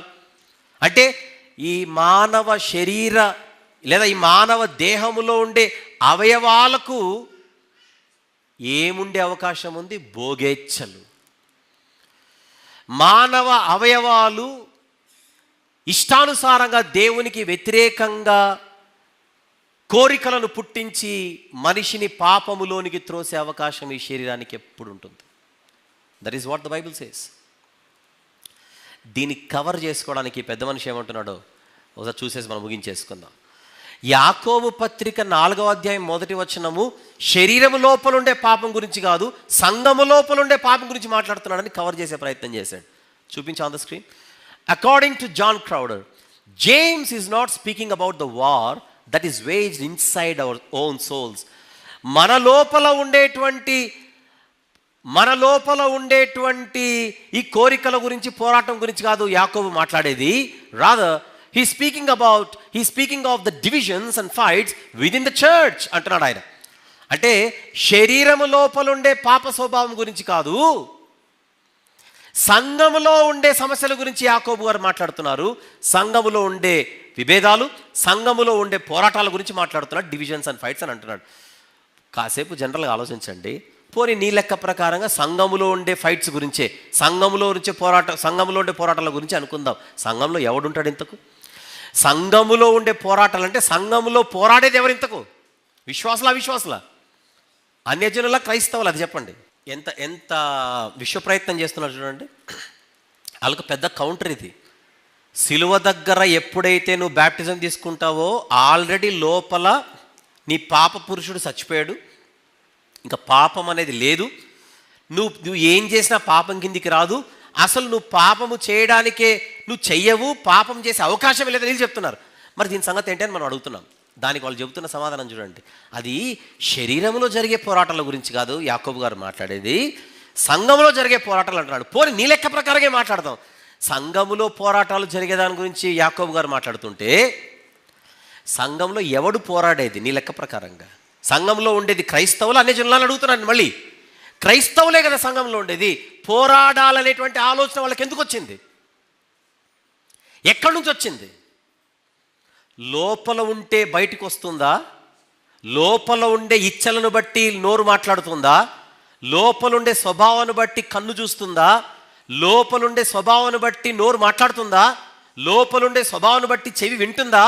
లోపలుండే స్వభావాన్ని బట్టి శరీరం కదులుతుందా? అసలు లోపల ఏమీ లేకున్నా ఏదో మరబొమ్మకు కీ ఇచ్చేసి మన బొమ్మకు ఇచ్చినట్టుగా ఈ శరీరం కదులుతుందా? చెప్పండి అని అడుగుతున్నాను. మనం బయట వ్యవహరించే వ్యవహారం అంతటికీ లోపలి స్వభావం కారణం కాదా అని అడుగుతున్నాను. Yes or no?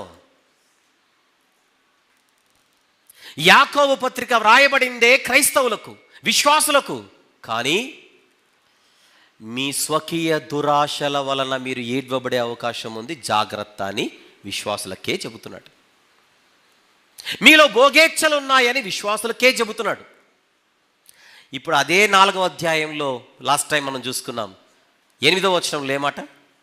దేవుని యొద్దకు రండి, అప్పుడు ఆయన మీ యొద్దకు వచ్చును. నెక్స్ట్ మాట, పాపులారా. చూసామా ఇంతకుముందు భాగాల్లో మనము? పాపులారా మీ చేతులను శుభ్రము చేసుకొనుడి, ద్విమనస్కులారా మీ హృదయములను, మాట చూడండి నెక్స్ట్ మాట, మీ హృదయములను పరిశుద్ధపరచుకొనుడి.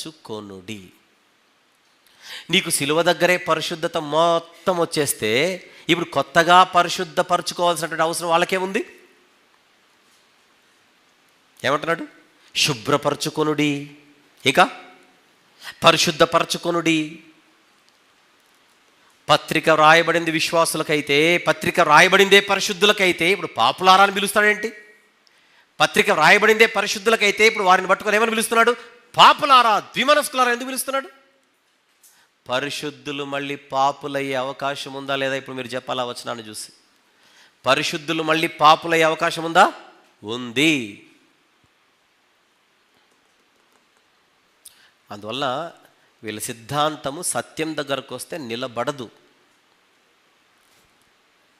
మరి ఎక్కువ మంది ఎందుకు దీనికి ఆకర్షితులు అవుతున్నారు అని అంటే, వినడానికి చాలా వినసొంపుగా ఉందిగా.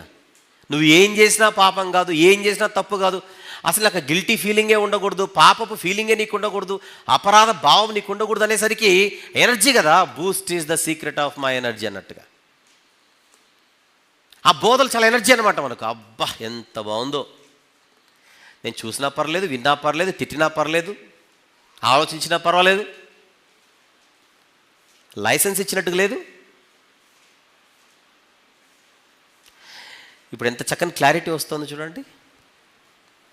స్థాన పరిశుద్ధత, పురోగ పరిశుద్ధత, పరిపూర్ణ పరిశుద్ధత. నన్ను చూపిస్తా, వాటిని చూపించి ఒకసారి ఈ మూడింటిని. విషయం నేను చెప్పనా, మనకు స్థాన పరిశుద్ధత శిలువ దగ్గరకు వచ్చింది. ప్రజెంట్ మనము పురోగ పరిశుద్ధతను సంతరించుకుంటూ ప్రయాణం చేయాలి. అలానే ప్రయాణం చేస్తే ఫ్యూచర్లో దేవుడు ఏమిస్తాడు మనకు? పరిపూర్ణ పరిశుద్ధత మనకు ఫ్యూచర్లో దొరుకుతుంది. అది మనకు దొరకబోయేది. దానికోసం మనం ప్రయాణం చేయాలి, దాని కొరకు మనము ప్రయాణం చేయాలి. మన అంశం ఏంటో ఒకసారి జ్ఞాపకం చేసుకుందాం. ఏంటి మన అంశం? పరిశుద్ధులుగా ఉండుట మన బాధ్యత కాదా? ఒక సత్యాన్ని జాగ్రత్తగా రాసుకునే ప్రయత్నం చేయండి. లాస్ట్, ఇది సత్యం. రాస్తారా? మనము పరిశుద్ధపరచబడి ఉన్నాము. We have been sanctified. Next మాట, మనము పరిశుద్ధపరచబడుచూ ఉన్నాము. We are being sanctified. తర్వాత మనం సంపూర్తిగా పరిశుద్ధపరచబడతాం. We will be totally sanctified. ఈ మూడు కరెక్టే. నెంబర్ 1, మనం పరిశుద్ధపరచబడి ఉన్నాము. అవునా కాదా చెప్పండి ఫస్ట్ మీరు. శిలువ దగ్గర ఎస్, రైట్. మనము పరిశుద్ధపరచబడుచూ ఉన్నాము. ఇప్పుడు వాక్యం చేత పరిశుద్ధపరచబడుచూ మనం ముందుకెళ్ళాలి. ఇది కరెక్టే. తర్వాత మనము సంపూర్తిగా పరిశుద్ధపరచబడతాం. We will be totally sanctified. ఇది ఫ్యూచర్లో జరగబోయేది. ఈ మూడు బైబిల్ చెప్పింది. ఆ మూడిటిని మనం తెలుసుకోవాలి, మూడిటిని అర్థం చేసుకోవాలి, మూడిటిని చెప్పాలి.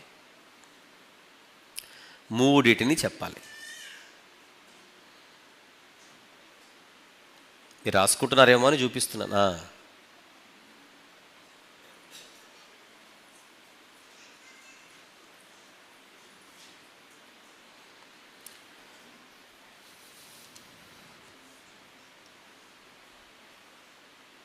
Right, very good. ఒక మాట అడుగుతాను, నేను బైబిల్ మూసేస్తున్నా. ఇప్పుడు పంపించాను చూడు, అందరు జాగ్రత్తగా వినండి.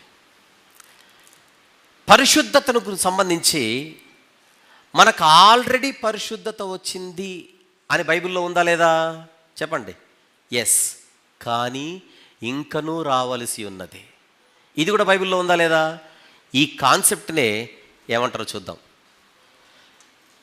అది చూడండి, the concept of already not at. దీన్ని ఏమంటారంటే the concept of already not at. ఇప్పటికే కానీ ఇంకనూ కాదు అన్న విషయం బైబిల్లో ఉంటుంది.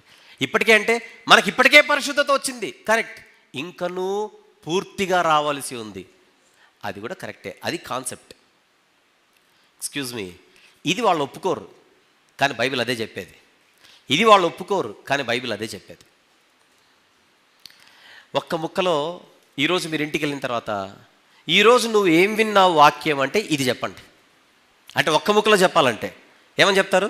ఈరోజు నేను విన్నది the concept of already not at అని చెప్పండి, అంతే. తెలుగులో అయితే ఇప్పటికే కానీ ఇంకనూ కాదు అన్న విషయాన్ని ఈరోజు విన్నాను అని చెప్పండి, అంతే.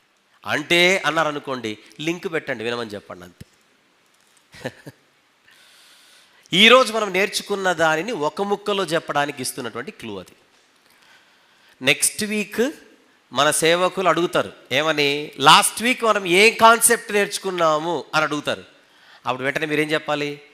The concept of already not at అని చెప్పాలి. తెలుగులో అయితే ఇప్పటికే ఇంకనూ కాదు అనే కాన్సెప్ట్ నేర్చుకున్నాం. ఏంటి ఇప్పటికే అంటే, ఇప్పటికే మనకు పరిశుద్ధత వచ్చింది కానీ ఇంకనూ మొత్తం రాలేదు, అది ఫ్యూచర్లో వస్తుంది అనేది కాన్సెప్ట్.